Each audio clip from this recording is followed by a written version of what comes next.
It's better than some other songs that have been nominated in the past. Yeah, I mean, I agree, but just because their nominations are bad doesn't mean they should... Two wrongs don't make it right. Welcome, Craig Owens, or whatever he says. I'm going to start this episode because, as you can tell... We're still he debating. Is still talking about the damn Mario movie. To be fair, as you might notice from our outfits... No. We wore this. Got them dry cleaned. We've been on the conversation for the last 2 weeks. This is Days of Future Podcast. I'm Joe. I'm Trev. We're here today. Is that your first time ever taking the intro over? Yeah, it is. I figure, a decade in, might as well. And it took you complaining about a children's movie. I'll do it again. I'll complain about tons of children's movies. And here's the thing. I would love one of our Daisy Dukes to go do this. Go back and pull out all your terrible takes. You're like, at the beginning of this, pro Bill Cosby. You are. I've never been pro Johnny Depp. When Depp. I was a kid, I liked himself. Pro Johnny Depp.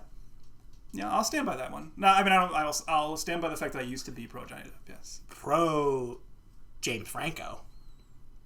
I like James Franco as an actor. Yeah. Pro Robert Blake. The weirdest one was Osama bin Laden. You were pro Osama. I couldn't believe it. Loved his appearance in Hannibal. He's in Hannibal. They show the FBI most wanted list, and Hannibal Lecter's running underneath Osama bin Laden. Were you upset that he didn't get nominated for an Oscar? Because they could have him perform.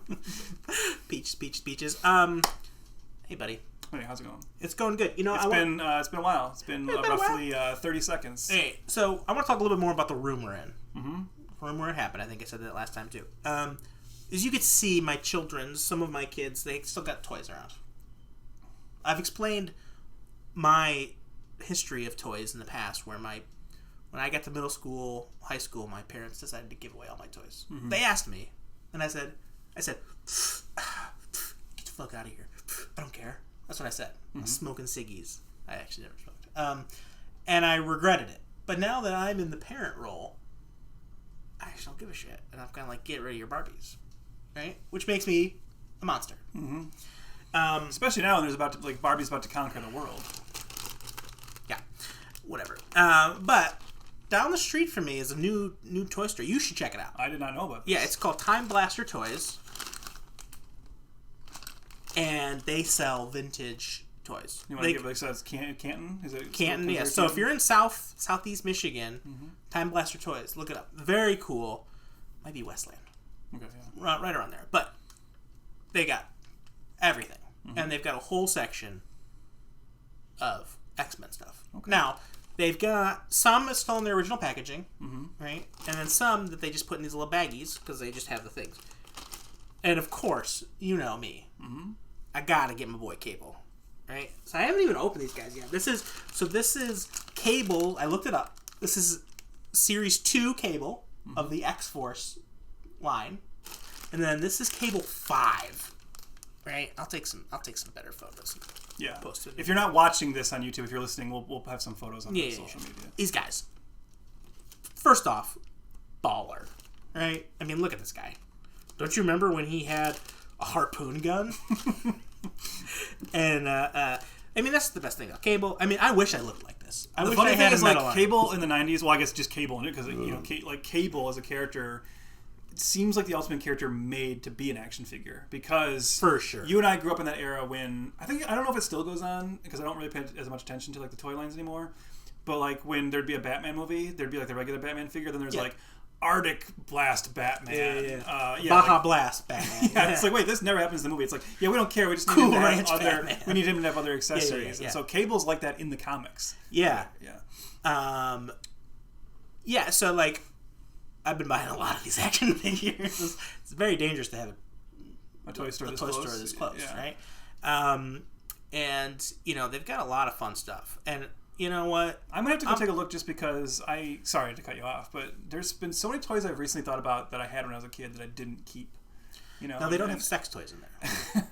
But I know I'm doing the ultimate midlife crisis. Guy in my 40s. Should I get those toys again? Yeah. But it's why not? I have the income now. Might as well. Now you gotta be careful because some toys are really expensive. Yeah. Now these are $5. You can see. Yeah. Super cheap. And they also usually they give you a bunch of just random cards of just every like 90s, early 2000s, just everything had a collectible card, and they just have buckets full of them. So they're just like, oh, here's your purchase. Here's a Garbage Pail Kid and a Flash card. I don't know. But yeah, so I mean, like, I love them. I love collecting toys. I think Cable, short of like Wolverine, might have the most versions of toys. Yeah, that's what I'm saying, yeah. Like Wolverine obviously went through like 13, 14 different like official like version 14. I don't think anybody else besides him went through more. Storm had quite a few action figures. But like Jean Grey didn't, Cyclops didn't. And they were pretty boring in the show, right? They didn't change their outfits in the show. In the comics, they kind of did, but the show, two figures I specifically remember from when I was a kid, and I'm going to try to describe them since I don't have them here in front of me. But you'll probably know what I'm talking about. Is I had a Wolverine that the three claws were like just one plastic piece that would like raise out of his hand by a little like. Yeah. Was he in the blue and yellow? I think he was. Yeah. But it was So I did that. Probably have that one over there. And then there was the Storm where she had the lightning bolt on the front, and the lightning bolt's clear, and you like. Clicked a wheel on the back, and it did a spark in there. Yeah. Like, yeah. Probably some gigantic fire hazard. I wonder how many houses that Storm figure burned down. Should do it again. So, like, you know, especially as we're kind of, like, updating this room into the thing, I have another child coming in here. We're going to take a break right now. So when I update this room, I want to add something like an action figure spot, like a wall. You think maybe like shelves and just maybe a wall, maybe a little diorama. Now is it just going to be Cable? Are you going to do like all Cable variants, or is it all going to be X-Men? Don't see why not. I have quite a few X-Men, and some of our Daisy Dukes have sent us some too. Like I got an arcade. I've got that Matt Damon character. What's his name? Matt the Martian? Nope. The dad. The guy who made the Air Jordans. You son of a bitch. No, what's his name? I can't think of his name. Why can't I think of his name? Cyclops' dad. Corsair. Yeah. Matt Damon should play Corsair. Okay. He will too. So yeah, that's my plan. Okay. That's what I'm gonna do. But now, just X-Men, or like, would you do like other Marvel properties, or like? What are what? No, what's I don't give a shit about those. What's the other franchise that you would go in on? Planet of the Apes. Planet of the Apes, right? Yeah. Planet of the Apes. For sure. Like, do you have any of the original like Mego Planet of the Apes dolls or no? No, and they've kind of like re-released some, and I've almost pulled the trigger on it, but I don't know if I'm ready to do that. Now there isn't. I just haven't done it yet. It's dangerous because I would and should. I have a Spanish Planet of the Apes poster at work, and you know I have a few of the books that have come out. There's this new Planet of the Apes comic book that just started this week or last month. So yeah, and I have a lot of like Nintendo stuff. I have like a lot of amiibos, which you can see one right over there, and a lot of White Sox. That's my team, right? So I have a lot of like baseball shit, bobbleheads and stuff. It's strange that your team is the White Sox because all of your real socks are like just yellow. You're such you bastard. I am currently wearing clean this is socks. That's somebody's for a second. But then also, you know, I just wanted to show off this because in case you can't see it super well, because we're still working on things, right?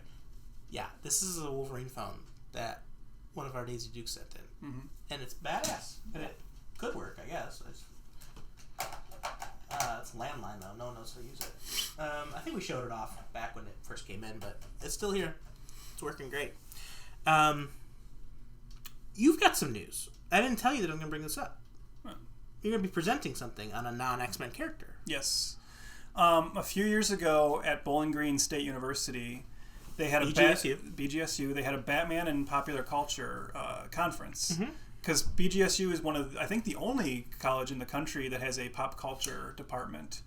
I think there's something. I know, like Michigan did at one time, like have a trivia and pop culture, like I think this is like they're because they like advertise it this way. I think they're the only ones that have like a straight pop culture department. So they did this Batman and pop culture conference, and I presented at it. I did a presentation called the Darkest Night: Batman as Gotham's Greatest Villain. And my presentation was arguing, you know, the idea you've heard before, but I was showing how... You're such a fucking hater. It was just, to me, it just made... it's about trying to find a more interesting way to look at the character, right? Of saying, now presenting pizza bad-free pizza. It was funny to go into a Batman conference and be like, "Here's my presentation of how his existence is terrible for Gotham City." Do you remember when I think Triumph brought Leonard or not Spock to the Star Wars? Flips off the Star Wars line. But this one, so this will be less contentious. But they are now this year. They're doing a Spider-Man in Popular Culture conference, and I've been accepted to present at that one as well in September. And I'm doing a presentation on, it's called The Spectacularly Spooky Spider-Man, and it's looking at the connection between Spider-Man and the horror genre, exploring Spider-Man as body horror, the horror elements of Spider-Man comics, and how it kind of ties into the larger connection. I'm trying to look at the larger connection between the superhero genre and the horror genre, because to me that's very interesting, because even on a Hollywood level, and this is probably where my presentation will start, I haven't really broken it all down yet, but I think there's something very interesting how, you see this conversation a lot today, how the two kind of bulletproof genres in not completely bulletproof, but the two genres that are continuously successful for Hollywood have been superhero films and the horror genre, right? Yeah. The horror genre is doesn't get as much critical acclaim as it should, but it always saves Hollywood's ass financially. Yeah. And then the superhero genre has obviously dominated cinema for the past 15, 20 years. Yeah. So I want to look at that connection a little bit more even on the page and use Spider-Man as the character, because I think there's something interesting about how, because Spider-Man is such a kid-friendly character, I think people don't think of the adult-oriented storylines that much, or don't think of him as a horror-based character. But there's actually a lot of really dark Spider-Man stories, from the psychological darkness of Kraven's Last Hunt to just how violent of a character Carnage is, and obviously just some of the body horror elements. I've been doing some research. I found that Tobe Hooper, the director of Texas Chainsaw Massacre, almost made a Spider-Man movie in the 80s, and his was going to be a more body horror. I mean, you can see why this didn't happen. Stan Lee didn't love the idea, but it was going to be a more body horror movie where Spider-Man actually grows 8 arms, and it's more about the monstrosity of being Spider-Man. So yeah, I'm looking. It'll be fun. Is this virtual or in person? It's in person. It's an in-person event. They don't simulcast as far as I know, or they don't record it. But I'm going to, because I regret not doing this for the Batman presentation. I didn't have anybody record mine, but I'm going to have somebody record mine as I give it, and then I'll probably throw it up on YouTube. So once it happens in September, people can check it out. Yeah, it's really exciting. I think that's very cool. I would love for them to, obviously I'd love for them to do an X-Men in pop culture conference. It seems like that should happen at some point. Yeah. But. Yeah. After the... what Superman's got to be next. I would assume so. If you're going to do Marvel DC, and then probably Arcade. Arcade in popular culture. Maggot in popular culture. Yeah. What was the clown? What was that clown mutant in the one special? Obnoxio the clown. Yeah, he'll show up. Yeah.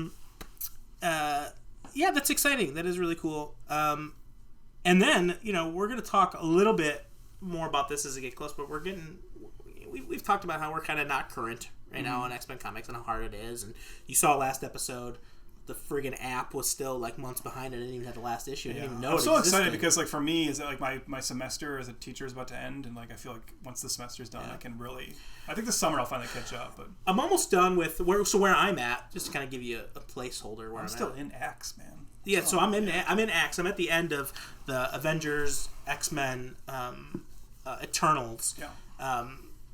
Portion. I'm kind of ready to get over it, but one of the things that they announced, 2 books that I wanted to kind of mention just real quick, Cable and Bishop versus the Children of the Vault. So I think it's just called Children of the Vault, but it's basically the Children of the Vault who've popped up here and there and do some real weird shit with some of our time traveler buddies. That could be kind of fun. And then Nightcrawler is moonlighting as Spider-Man. Did you see this? I didn't see this, no. Yeah, so it's kind of wild. I'll pull up some pictures here, but he's gonna be I don't know why, but Nightcrawler is Spider-Man during this Fall of X sort of thing, and so they've got just an image of Nightcrawler as Spider-Man, but I mean. I don't know. I'm curious to where they're going to take this. It seems almost I don't because I know for the last couple of years, Elektra's been Daredevil. So it's almost I wonder if Marvel just wants to try some different permutations like that. Yeah. Nightcrawler is a really interesting character. Maybe Cable can be Jubilee for a while. You want me to have a heart throw on some dish gloves and a yellow raincoat. There's more to Jubilee than just her outfit, okay, buddy? Okay. I don't know, but the Fall of X. is the next series, and we'll get caught up at some point, but. I'm looking forward to getting into like the Sinister one, which it seems like it's right up my alley. But yeah, it's just taking me a while. So. Yeah, Sinister had some really interesting things in the leading up to the Axe series. So what we're going to talk about today, though, is we've been dilly dallying around this for a long time. We've often said, "Oh, this person should play that person. This person should play that person." Yeah, we've done it a lot, and obviously we've been doing it so long that like some of the actors, some of them are dead, some of them aged out, right? You said, I said Bill Nye from Living and the Shaun of the Dead. I said he should play Iceman. you said I couldn't believe this. You said the Magneto Professor X should be Rip Torn, Rip Taylor. You thought that dynamic of those two. Remember in our very first episode when we were trying to figure out who would be like a great Professor X, and you said Al Jolson? I said Al Jolson in blackface.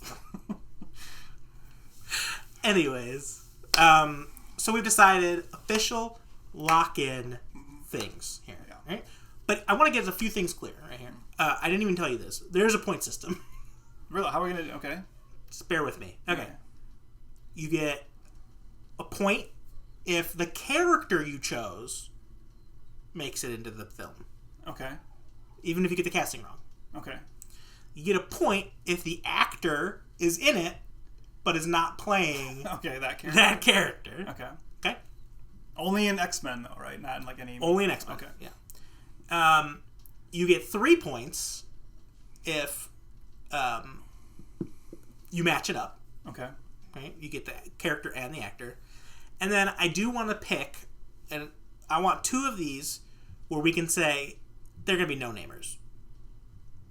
Because I think that's fair. Mm-hmm. And what constitutes a no-namer, I don't know. Maybe we don't need to do that. But because there's some where I picked people, but I'm like, no. I don't think that they're not going to cast someone who's famous. Yeah. Well, I mean, I kind of hedge my bets on that. You'll see in mine, like, I have some, like... I have some big names, and then I really did try to go into it with the mentality of like that mindset of being like, everyone's always like Dreamcast X-Men, Tom Cruise, Brad Pitt, Meryl Streep as Jean Grey. Like they're not going to get these people, So I was trying to think too, like on the practicality level, and I'll explain like each of my choices. But is it unfair that because I don't know, because I think you mentioned you wanted 6 characters, and I think I did 7. So if I have like one more character than you, that's like fine. okay, that's fine. That might just give me a benefit on like the. And I might just. Who knows? I might cheat too. Mm-hmm. I've been thinking about cheating. I'm a gambler now. Yeah. So I'm kind of becoming a degenerate. All right. Do you want to do your picks first, or? No, let's do your picks first. Because you have a fancy presentation. I did. You didn't do a presentation? No. No, because I'll do the presentation in the editing process. Okay, well. Yeah. All right, so this is what it looks like on mine. Is this what it looked like on yours? It's not what it looks like on mine, but we'll deal with it. Okay, so... It's kind of hard to see on yours, unfortunately. It doesn't help. I mean, I don't know what colors were wrong. It was supposed to be the blue. The background was blue on mine, so the yellow popped a little bit more. Yeah. As an accessibility person, this is hard to read. All right, so who's your number one? Well, I'll just say like you present how you would like. Yes, so I'll kind of walk through what I was thinking in terms of here are the characters I said I believe will be in the movie, right? Mm-hmm. So I try to think about this, and I see people talking about who they think they're going to pick for the MCU X-Men. And I just have this mentality that at the end of the day, they're not going to try and reinvent the wheel. Mm-hmm. I see people thinking, they're going to have a lot of, like, Herman Klopp is definitely, it's like, no. They're going to go with, like, the classics, Yeah. They're not, I think people are, like, hesitant to say they're going to pick the same characters from the original Fox movies, but it's been 20 years. Mm-hmm. Those are the characters. So I think you're going to see a lot of kind of overlap. So I cast for myself, for this exercise, 7 characters. Okay. Professor X. Yeah. Cyclops. Yeah. Jean Grey. Yeah. Wolverine. Nightcrawler, interesting, Storm, and Kitty Pryde. Okay. Yes. Okay. So those are the 7 for your team, right? Yeah. Are these in order? They are in order. Yes. Okay. So your first one up, Professor Charles Xavier. Professor Charles Xavier. So, and I picked this picture in particular for a very special reason. Well, not special reason, but I do believe, I know it's been a long time in the comics since he's really been the wheelchair Professor Xavier. But at the end of the day, I think they're going to go classic. We've already seen him in the MCU, the Patrick Stewart version, in the hover chair. I think they like that iconography. I think they're just going to play it safe with this movie to a certain degree. So I don't think this is no shock or anything. I think I'm kind of making a safe choice here. If you want to advance the next slide, I do think we're going to get Giancarlo Esposito from Breaking Bad, The Mandalorian. I wouldn't be surprised at all if we get that. He's been very vocal about wanting to do it, and when you have an actor like that who's very popular on TV, very well regarded, kind of making a hubbub about it, it's a good idea, I think, to swoop in and say, yeah, let's make it happen. And he is he obviously, like, for obvious reasons, he is instantly distinguishable from Patrick Stewart. He's older, but not too old to you can be in the franchise for a while. Just everyone loves him. He has the gravitas. I think it's like a no-brainer. I would love this choice. I would be completely down for it, and I say let's do it. Yeah. I'm gonna jump in and say we are currently 1 for 1. Yeah, you had same. I picked Giancarlo. So for everything you just said, my favorite thing about Professor X is that he sucks. He's kind of a jerk in the comics. He is a jerk in the comics, right? And to separate, 1-to-1 of what Professor X, because Patrick Stewart was never really mean. No. He was kind of this warm, fatherly figure to these, students. Yeah. And Giancarlo can start that way, He can do that, but he can have a coldness to him. Even his warmth has some coldness, right? And so I think him kind of going that line, because there's some great moments with Professor Xavier in the comics where you're like, shit, dude, you're crazy. Yeah. And I think he's just a great actor too. He's in these popular things for a reason. He is a good actor. Yeah. So we're starting 1 for 1. Okay, great. So the next character is Cyclops, team leader. One of your favorites? One of my favorites. A character that still has not really been done justice in the movies. Sure. Everyone loves James Marsden. Never was given much to do. Yeah. Ty Sheridan. You been watching his new show? No. Jury Duty? I don't even get what that show is. It's like the Joe Schmo show. It is, okay. Yeah, it's one guy who doesn't know it. Oh, okay. But is he the one guy? Or is he part of he's James Marsden, so they lead it up so James Marsden is they become buddies in Jury Duty. It's very funny. Okay, I'll check it out. But he starts to figure it out. And he even says I think I'm in a reality TV show, and you could just see all the actors fuck. And so they had to scale back. Anyways. But yeah, I carry the Ty Sheridan version. Not a fan. Yeah, I don't remember what the reason was where I really disliked him. There was some interview. He did He did one interview, and you decided he was the worst person in the world. I said no thanks. But again, he didn't get a chance to really grow into the character. But I think I want to believe that we'll finally get the Cyclops of the comics. That's what I in the movie. And again, this is a character. This is a choice that other people have talked about, so I'm not breaking any ground here. But Glenn Powell. Are we 2 for 2 at this point? He looks like Cyclops. He does. Yeah. Glenn Powell from Top Gun Maverick. Yeah. I think after this we're gonna break. Don't worry. At least I hope so. I would be surprised because these are the that'd be kind of amazing if we were that simpatico. He looks like Cyclops, and what I like about Glenn Powell is that from Top Gun Maverick, he can play because Cyclops can be douchey, obviously, right? He can be cocky, he can be a piece of shit. That's why you like Glenn Powell has that, but then you see real Glenn Powell, and you go, he's a nice guy. He's a charmer. So we know he can do both. You want to kiss him? Definitely. Right? Get lost in those eyes, which would be covered as Cyclops, but still. But don't want. That's the number one rule with Cyclops. Don't get lost. Also, again, I'm thinking about business here. Also, most importantly, he's a star on the rise, right? He feels like he's right at that cusp. You want to snag him now for a franchise. Absolutely. Yeah. I agree wholeheartedly. Look at that jaw. Yeah. You kidding me? I'd kill for that jaw. I might. We already said cops don't watch this show. Yeah, I agree with you wholeheartedly. Okay. And I think you need Cyclops in this. Yeah. I think as much as we want to talk about Wolverine, Professor, I think to me, the mainstay, there's 2 people, Storm and Professor X. I think Storm and Cyclops need to be in these movies. Yeah. So I agree. All right, here's where I can't imagine we'll have the same choice, right? And that is for Jean Grey. Okay. Jean Grey. Jean Grey, obviously co-leader. So Jean Grey, I believe, my pick is Madeline Pesh. She's currently on Riverdale. She plays Cheryl Blossom. This is, again, I know I'm doing a little bit of the comic book thing of who are the redheaded actresses, but sure. It does seem familiar with Hair Dye? Yeah, I know. And I mean, like, obviously, like, Sophie Turner is a blonde, right? But I do think sometimes, like, they will start their look at that. Yeah. But again, I'm also, like...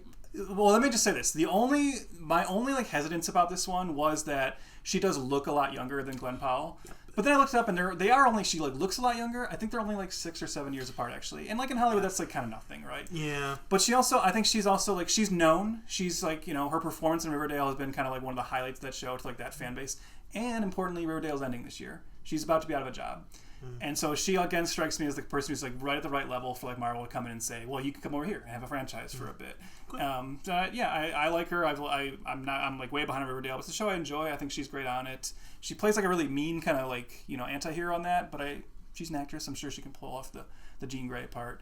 I just don't know if I see her and Glenn Powell together, but I'm still going to just go with this one. Yeah, I get that. Not on the same page. Yeah.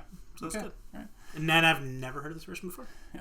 Now, the next one might be another one where we're on the same page, because I'm going, again, kind of for Wolverine, the third part of the love triangle here, I'm going with the most rumored choice, Taron Egerton, from The Kingsman and the recently, the Tetris movie.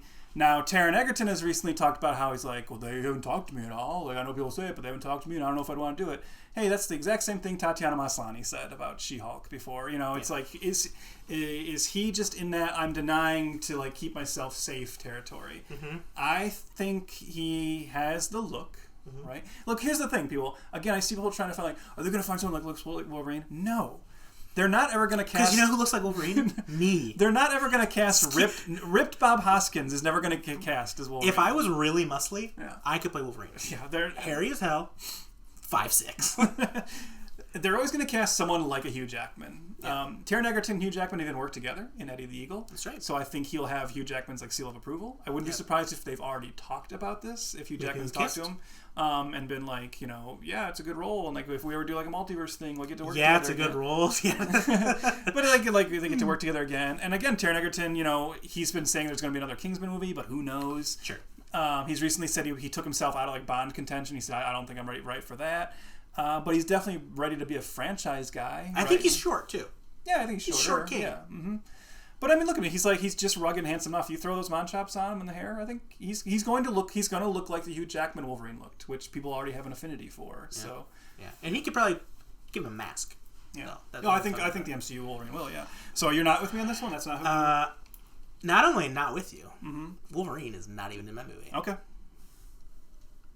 I personally think he could do it, and I think like if I were to put money on it, I would put him, which is what this is all about. We're putting $1 million. Okay. Yeah. So we're betting on this. Yeah.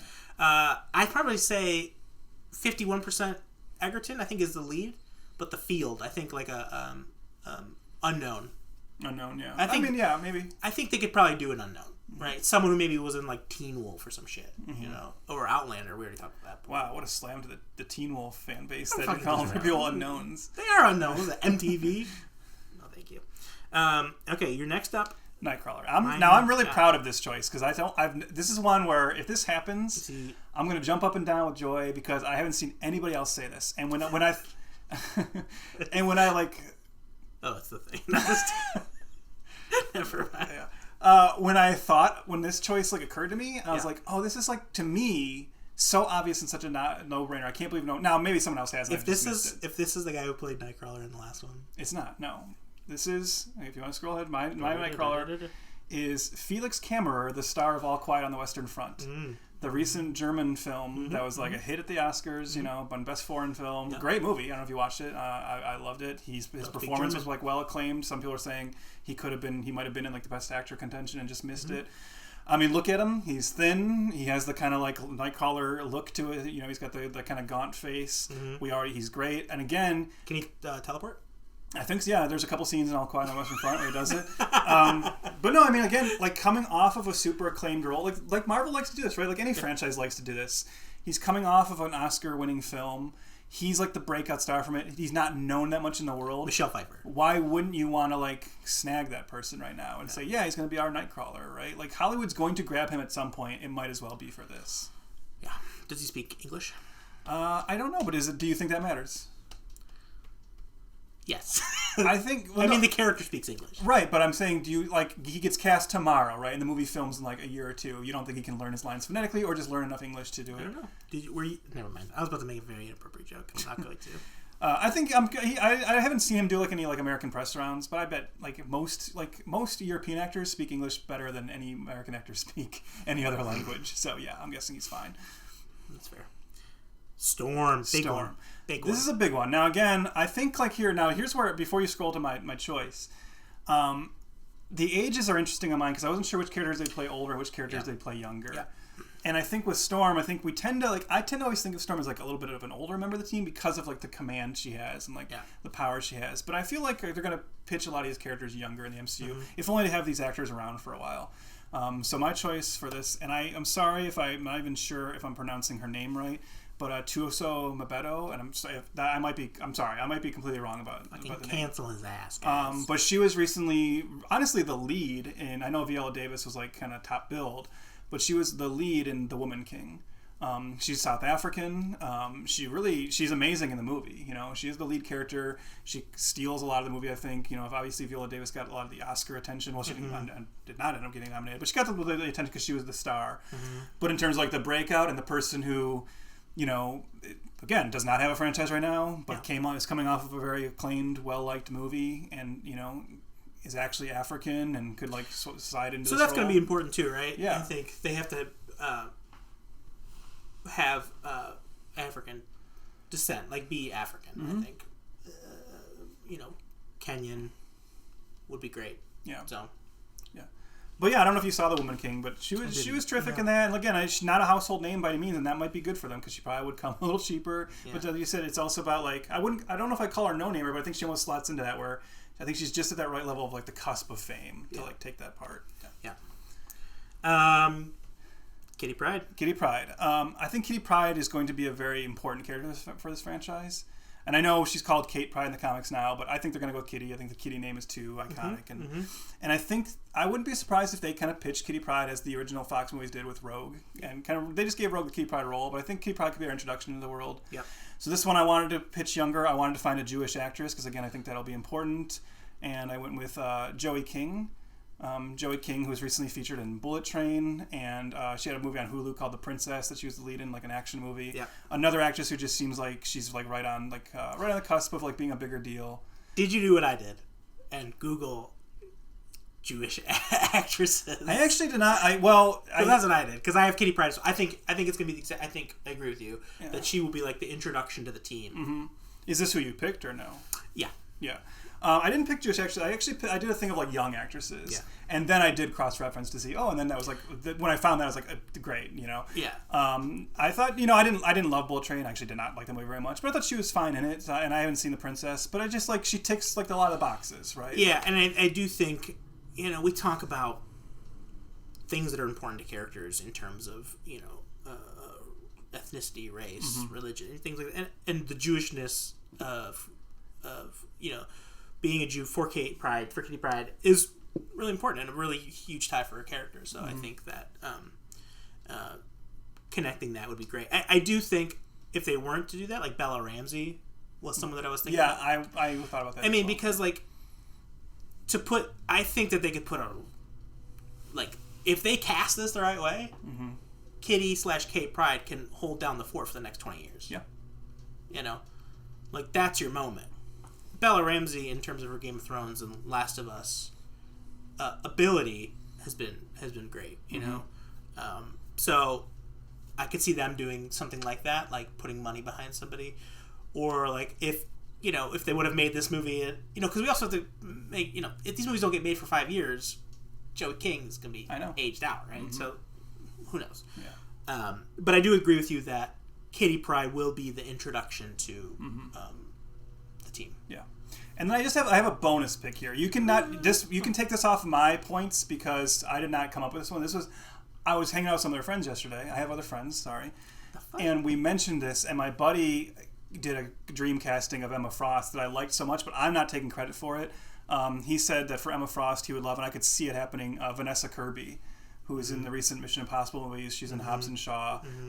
She kind of gives off that like that icy kind of, you know, blonde, beautiful, but like kind of, you know, she has like a rich bitch look to her. Let's say, so yeah, I could see that. And again, she's an actress who people are like falling in love with at the moment. So that's not mine. I just want to throw it in to give my buddy some credit there because I thought that's a good call. We have so many beloved characters that I'm worried that they will not make it to the movies. Well, I don't. Anyway, that's why I said I wouldn't guess Emma would be in the first or maybe even second movie. Yeah. I think, but again, it's like, what are you going to do? Like, what are you going to do with the X-Men property? Is it just going to be like a movie series, or are you going to also have all these ancillary TV shows and stuff? And that's the fact they're going to start getting like these characters a lot. They're like running out of characters. Like the original Avengers aren't sticking around anymore. By the time we get to the X-Men movies, some of these other actors might already be ready to like peace out. So honestly, fuck the Avengers. That's what I say. I still haven't seen Ant-Man. I haven't either. Wow, you still haven't seen Eternals. Nope. Great picks. I think they're really good. Yeah. I think some of them are wrong. Yeah, that's fine. I'm sure they are. Wouldn't that be amazing if my picks were all right? That'd be wild. Yeah. That would be wild. Now, we already said we agreed on Giancarlo, Glenn Powell, and Joey King. Mm-hmm. So I agree with you. Also I agree with the character that Jean Grey will be there. Mm-hmm. I think that we are going to get a redheaded Saoirse Ronan. I'm going to put her picture up on the actual thing, but I'm pulling this up for you. As Jean Grey. Okay. I think she's a super talented actress. I love Saoirse Ronan. Amazing. Saoirse Ronan. Right. She's got the acting chops. She'll act circles around Glenn Powell. I think she's old enough to be with Glenn Powell. Mm-hmm. And I think there's some looks in here where I'm like, yeah, that's Jean. That's my Jean Grey. And I'll pull up some of the pictures, obviously, for the audience to see. But I think Saoirse Ronan is the real deal. I love that choice. Here's my hesitance to where I agree with you. I love Saoirse Ronan, and part of the reason I love her is she feels like someone to me who would be like, fuck that. Yeah, I'm not doing an X-Men movie. Yeah. They said that about... I mean, I know a lot of people could, like, I didn't expect Robert Redford to show up in Captain America. I know, but, like... they said the same thing about Daniel Cudmore. They said, no way, Cuddy. Do you know how hard I tried this morning to find a role to put that wasn't Colossus, where I was like, can I have Daniel Cudmore be one of my choices? And I was like, no, I don't want to, like, actually burn this if we're doing it for real. But I totally get that. I should have had, what I should have had in there in my slide presentation? Who will be doing craft services? Cudmore, Daniel Cudmore. And a little, like... Wienermobile. So yeah, that's I think she should do it, and I think they could. Do you think she should do it? Because what I mean by that is like, I love the X-Men. I love her. Do you really want all these? Like, when an actor says like Timothy Chalamet did that interview recently where he said Leonardo DiCaprio told him never to do a superhero movie. Yeah, he's like, I'm going to try and be true to that, and I was like, good for you. I like superheroes movies, but some of these actors should not be getting involved in these franchises. And I totally get that. I totally get that. Leonardo DiCaprio has never made any wrong decisions. You heard it here first. This guy agrees with everything Leo's ever done. I wonder if she turns them down a bunch, and then Feige says, here's the plan. You come in, 2 movies, we kill you off. You come back as a villain. In a perfect scenario, instead of them trying to do the Phoenix movie in one fucking fell swoop. I just don't want them to do it at all. I don't want them to do Dark Phoenix. She can't be in the movie without it happening. Yeah, you can. You can do Jean Grey without Dark Phoenix. That would be like, hey, Superman's here, no cape.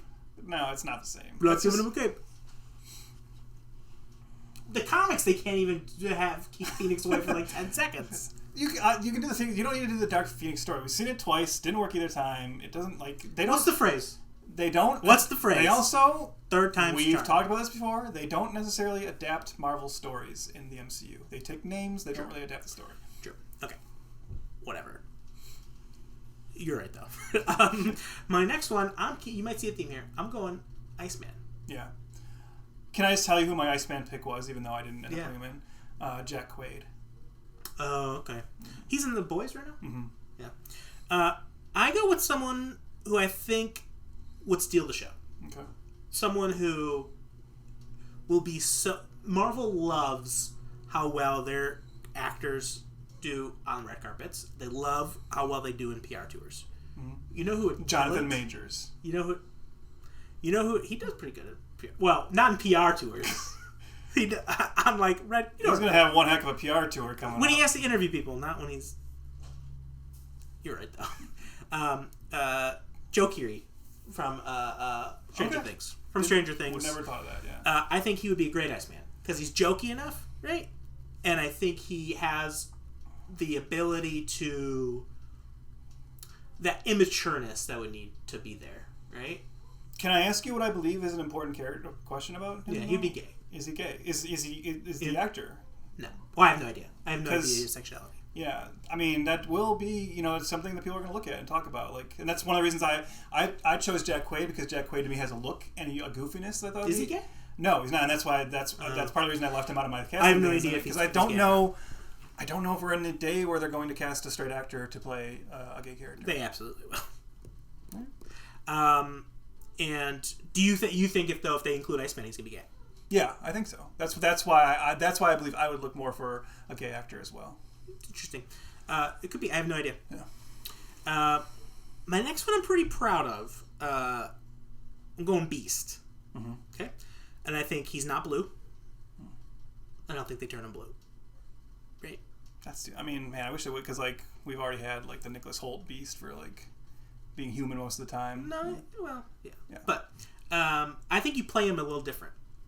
I think you go more of aggressive Beast that we're kind of seeing now. And that is David Castaneda, who most of you might know from the Umbrella Academy. He plays Diego. And then he also was great in Poker Face. He was in one episode of Poker Face. I think he's a really good actor. I think he is easy to get lumped into that sort of pretty boy, like, this is the type of character actor almost that he is in like a WB show. But I think he's got some chops there, and I think he could bulk up, and I think he has some aggression that he can show on screen that would need to be necessary for Beast. Like, they've never really kind of established. Like, he's always been like 90s cartoon Beast. Mm-hmm. That's a segment of Beast. Beast's been around for a long time, and some of him he's like friggin' mean and really into the science and will do whatever it takes to do that. And I don't think we've seen that yet. Yeah, that's the version I would want, honestly. Like, to get away from the Fox version. Yeah. And, like, Beast is more interesting to me now as, like, an asshole. Like, science first asshole, And so that's who I would go with. Okay. Thoughts on that? I don't really know his work. I mean, I've seen, like, a couple episodes of Umbrella Academy, never stuck with it. So I don't know him, but, like, I'm down for your take on the character. Yeah. So, yeah. To me, like, after watching 3 seasons of Umbrella Academy, he kind of is one that I would love to see in the X-Men franchise. Like, you could see his growth even from season 1 to season 3 as an actor, as he's kind of like taking on this role. So I think like if you let him really dive in, it'd be really good. The next one to finish up my theme is the original X-Men, and that's Archangel, or Angel, I should say. And that is Daryl McCormick, who Peaky Blinders, he was in Wheel of Time for a little bit. I know him from the movie, don't remember the name, it's where he has sex with Emma Thompson. The movie is just them in a hotel room having sex and exploring the options of 60-year-old woman, sex positive, 60-year-old woman hiring a male prostitute. Mm-hmm. He's so fucking charming and beautiful and, like, brings qualities that Angel has just visually, and this warmth that I'd love to see explored in Angel, because Angel is always like, the looks are the main thing and the money, right? He basically, when you think of Angel, you go big ass wings, lots of money, cutting them off in a bathroom, jumping out of a skyscraper. Right. Yeah, that's what and so I think what they've done with Angel is that he's pretty, but he doesn't have any charm. Yeah. Angel, Warren Worthington is fucking charming, right? You got to be able to like have those pretty ass eyes, and I think Daryl McCormick could do it. And he's another one who I think when he shows up in shows, he steals them, and I go, this guy can be in a big franchise. He doesn't have to carry it, but he could steal it. Think Evan Peters, right, as Quicksilver, right? Mm-hmm. You get those moments, and it just lasts, And I think, to me, they go with the original 5. You do? Okay. I think they go original 5, Professor X, Kitty Pryde joining the team. Now, I think there's 2 outliers that I didn't cast because I really think you cast for Storm. I think you find. I don't think you and I could cast Storm. Mm-hmm. I think you need to find the perfect Storm. George Clooney. And then I think Rogue also shows up relatively quick. Yeah, like I get what you're saying where you think they're going to do the original 5. I understand the temptation to do that. My hesitance to saying that is because I almost feel like that's the wrong take, just because by doing just the original 5, you are bypassing and cutting out the international element of the X-Men, which is such an important part, and like obviously the diversity of this universe is what they're going to want to be like the big sell right off the bat. Yeah. And that's why I put Nightcrawler and Storm in there. For like the giant size X-Men one. Yeah. And I don't think you're necessarily wrong there either. Mm-hmm. I mean, obviously that's when the stories get good anyways. But I think Feige might be looking at let me keep the. And I do think there's also a relatively not zero chance of all 5 young unknowns. Yeah, well, that's because if I was going to throw in 2 other characters that I think would probably be in there, but I couldn't really cast. Like one of them I said I removed my casting was mine would be probably Rogue and Iceman. I feel like are another 2 that could slot into like my first movie, and like I feel with like Iceman. I just like again. I think they probably will look into the world of like LGBT actors and like find maybe like some up and coming. And then with Rogue, I don't know. I just couldn't think of someone who. I think it would be fun to find like some young like real like Southern like Spitfire actress and get her into that role. But and I think obviously too like again I know I just said they don't adapt stuff that much, but like if you get this well I don't know who knows how long Brie Larson's going to be there, but if you get Rogue soon you can do a Rogue Captain Marvel thing. Yeah. And I think they could do like Wolverine and the X-Men where they had, or maybe it was Extreme X. What was where all the kids except for Storm and Wolverine are adults, but the rest are kids. Like I could see them doing that and adding Rogue into that mix as an adult, and then you have like the young cast.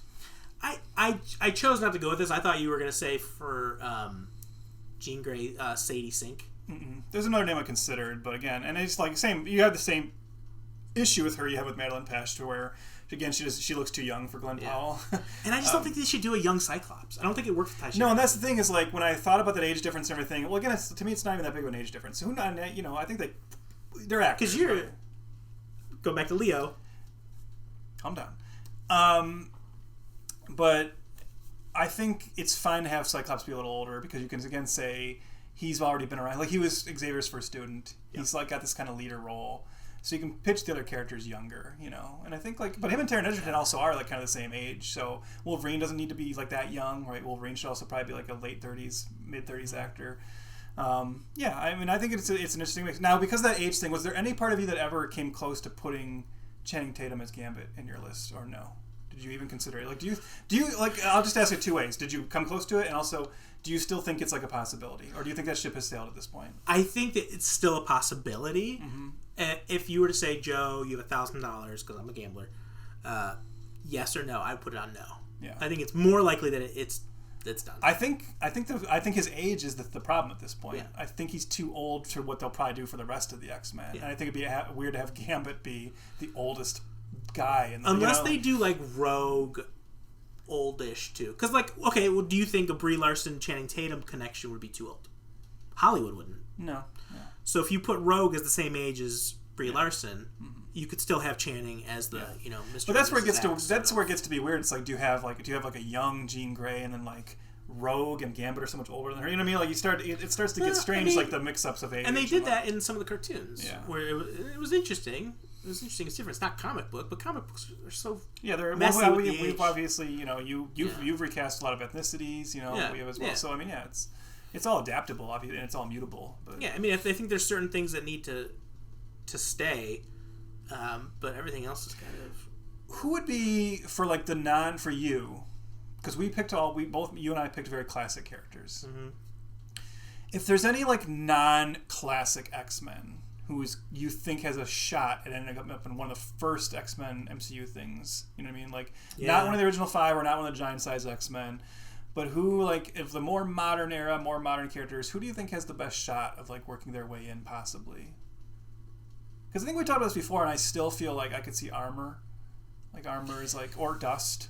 Like, Armor, because obviously you get what both of those are offering you in terms of, again, going for like hitting on the potential of X-Men as a property and the diversity of it. I think Armor could totally be in, because I think she's got an interesting power that's visually interesting, right? Yeah, I can see. You know who I think would be cool for Armor if you want to, again, and this is maybe aged up a little bit, but Stephanie Hsu from Everything Everywhere All at Once. You know, again, another actor who, why not snag her? And while she you was can, in Poker Face as well. Same episode as the other guy. Yeah, I could see that. I could also. Part of me is like, with the whole Wolverine thing, like, I think we all saw how well X-23 Wolverine, you know, Laura Wolverine, did in the Logan movie. Yeah, it's really. I've thought about this. It's really complicated too. Do you introduce them both at the same time? Yeah, how do you do that? It's like it's tough. You know. Yeah, you could. That's one thing you could do. Like honestly, come to like Kevin Feige suddenly walks in right now and says, "Guys, any crazy ideas for the X-Men movies?" And you say, like, you know what? I'd say all nude. Even though I cast Taron Egerton, I'd say, like, you know what? I actually think Joe actually has the better idea of let's leave Wolverine out of the first X-Men movie. I think he'll be there just because I feel like they can't resist Wolverine. Yeah. But if they have the willpower, X-Men. First movie is just X-Men. Team. Wolverine's not in there. And then honestly, maybe the next movie or third movie is a Wolverine movie that also introduces X-23. Maybe have his debut movie also be her debut movie and have his first story be him finding out that there's this clone of him that's already a little older and, you know. Like, and part of me feels like Wolverine... X-Men can carry their own movie. You could use Wolverine as somebody who can carry a secondary team. Yeah. Like a X-Force type, you know, more violent, or just have Wolverine kind of just showing up in everything, you know, like what are they going to do by the time X-Men show up? Are the Avengers still going to be like their own movies, or are they going to like take a back seat, or is it like, okay, who from the X-Men world are also going to be on the Avengers, just like in the comic books, right? Because then you would say, oh, let's throw Rogue and Wolverine won't actually be part of the X-Men team. They might show up, but they're going to be, you know, and then we've got the magic of it all. I mean, here you've got a popular comic book character, an actress who's already played her, who's super, you know, it girl. Yeah, she's in that shitty Mario Brothers movie.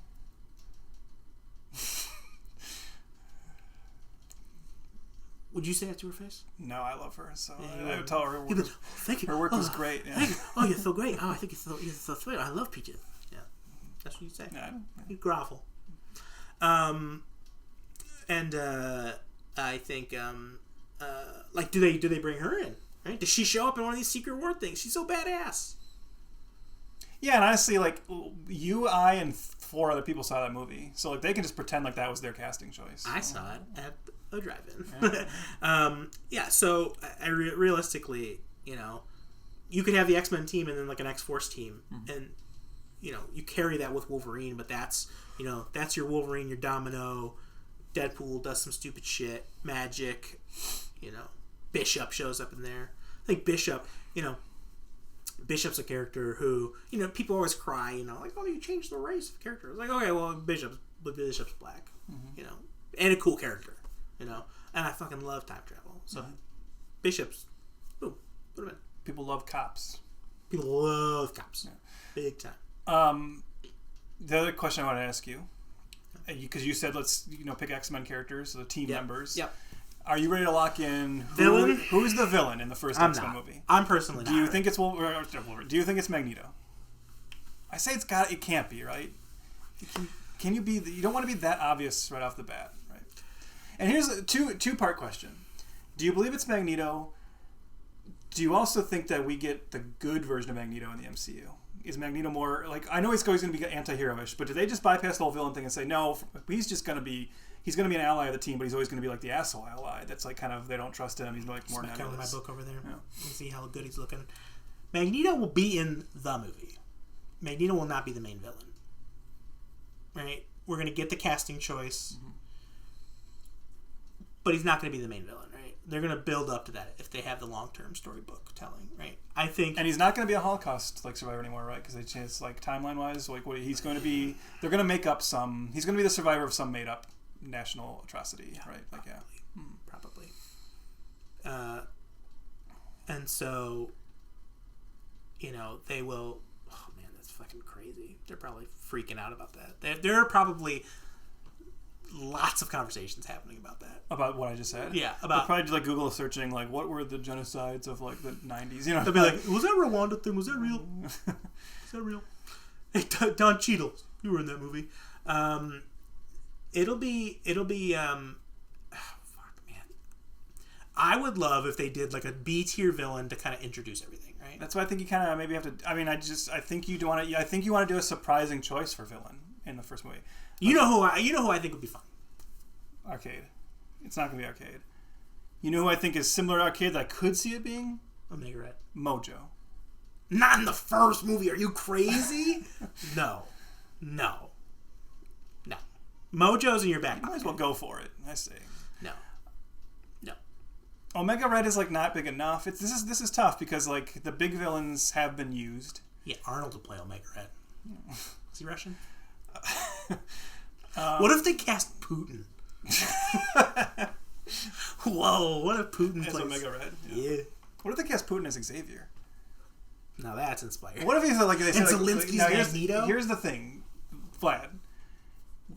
If you agree to pull out of the Ukraine, pop his nips out though. You can be Xavier in this multi-million-dollar Disney Would you rather franchise.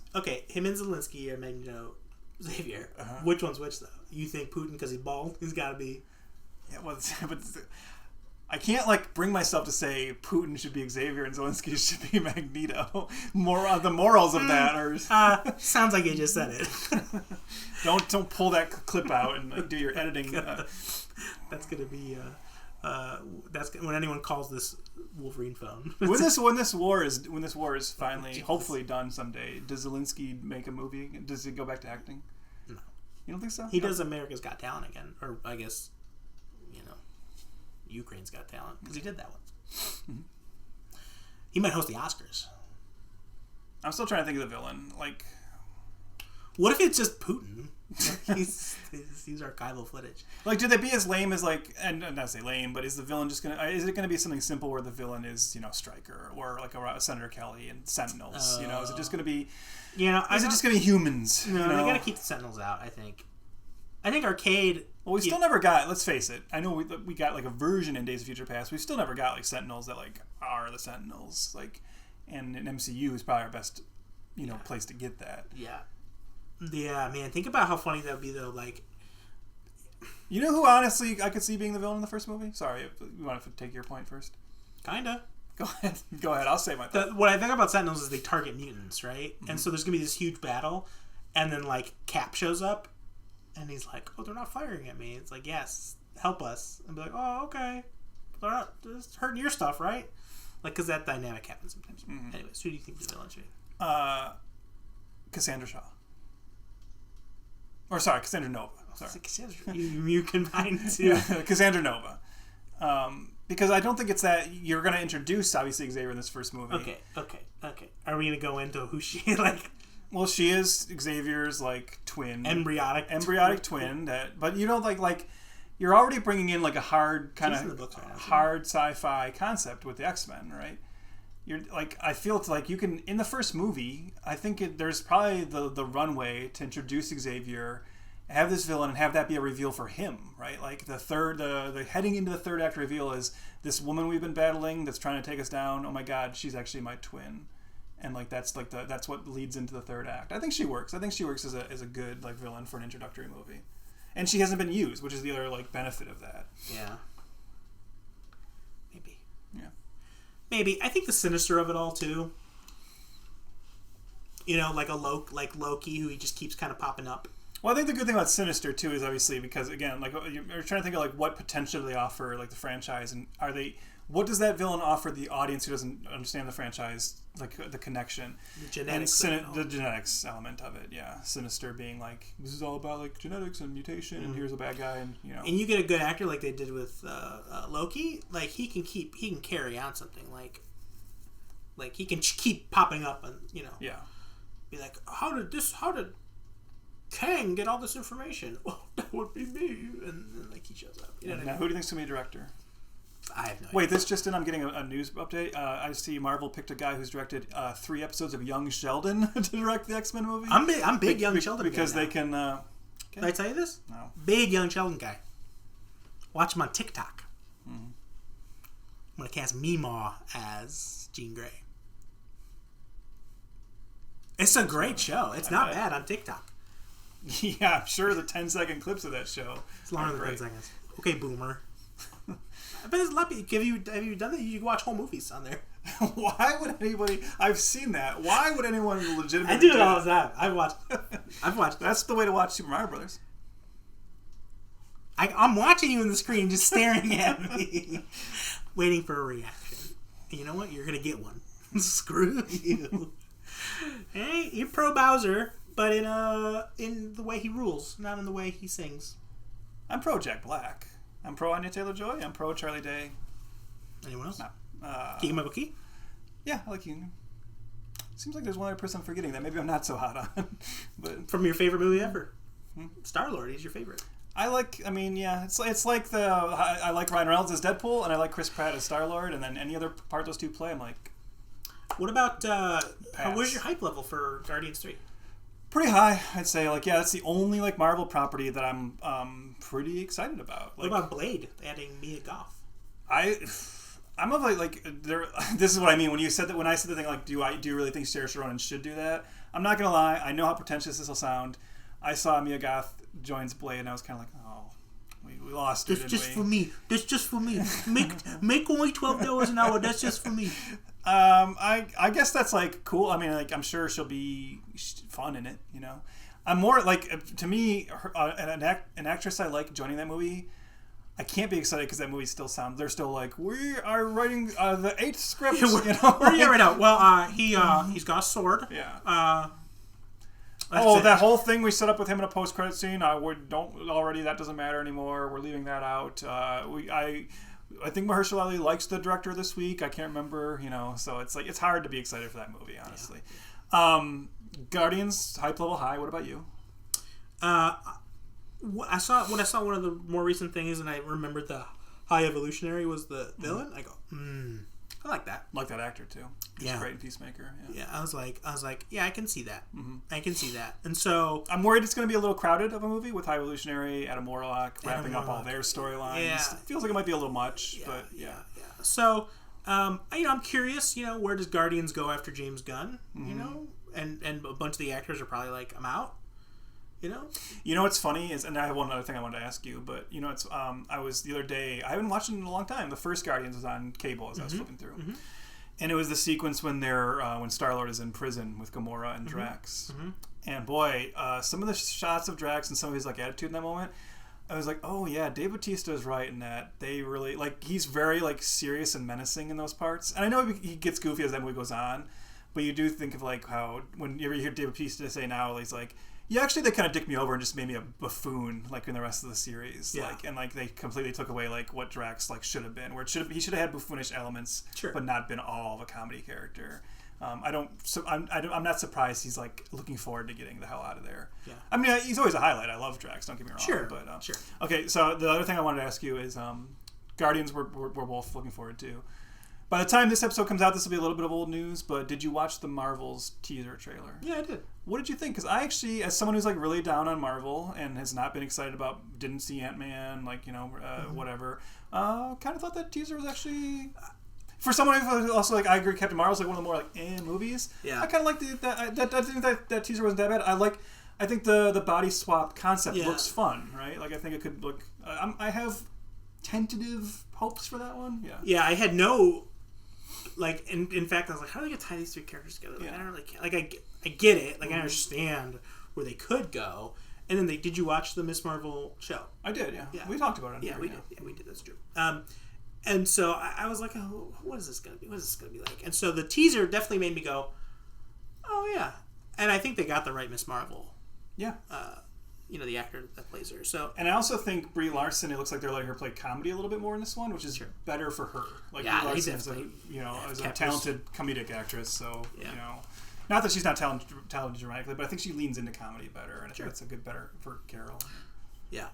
If anyone, and also not to be a downer on this after you said it looks fine, but if anyone is wondering how Marvel is going to handle the Jonathan Majors situation, perhaps just pay attention to the fact that Kamala Khan's father was still heavily featured in that trailer. And, what did he do?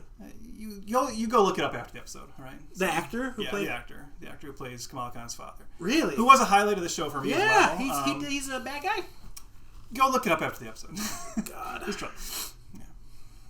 Jesus. Yeah, no. Not bad enough for Disney and Marvel, apparently. But yeah. But it's all allegedly, I suppose. So sure. Yeah.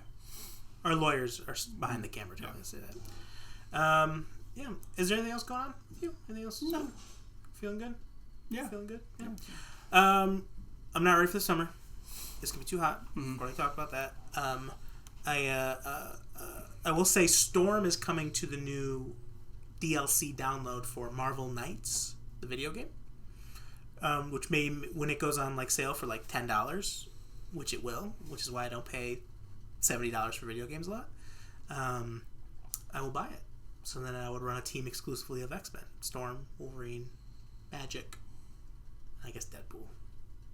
But so excited about that. Okay. And Wolverine coming on the PS5 sometime, probably this year. Which would be fun. That was announced a while ago, wasn't it? Yeah, they did a teaser of it. They usually do that for video games where it takes like 2 years. Okay. Because they have the new Spider-Man game coming out first, so they gotta do that. Okay, first. yeah, same studio, right? Yeah, same studio. So that new Spider-Man game's in the fall, yeah. I want to say, and that's gonna be fun. So, all right, well, it's been great, and we'll talk to everybody later. Yep. All right. See ya. See ya.